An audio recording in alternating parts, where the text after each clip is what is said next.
syndicat des industries de Madagascar, après la politique, l'économique et le financier.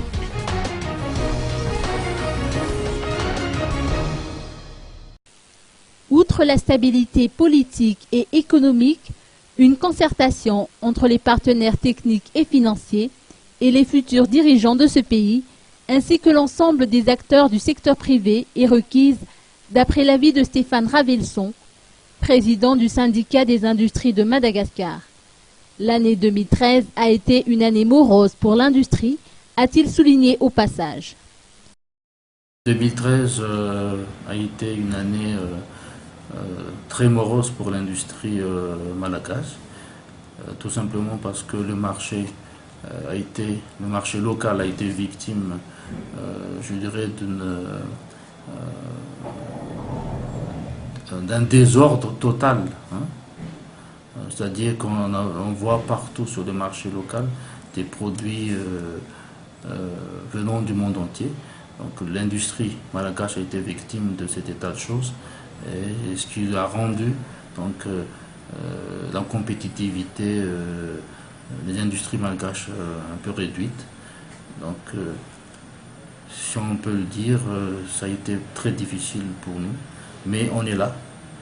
On a su, je dirais, vaincre ces produits qui n'ont de marché malgache, et nous avons quand même, je crois que si nous sommes là, nous avons quand même obtenu quelque part de marché. Pour l'année 2014, nous estimons que la première chose qu'il faudrait que le pays, que nous ayons, c'est d'abord la stabilité économique et politique. S'il y a stabilité, il y aura donc une visibilité, et s'il y a visibilité, les entreprises pourront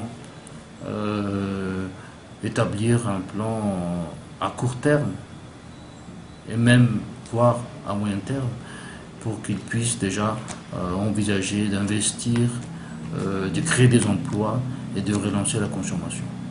Donc nous estimons que s'il y aura cette stabilité cette année, la chaîne économique redémarrera normalement. Et je voudrais juste ajouter que c'est très important que la reprise économique, la relance de l'économie soit concertée entre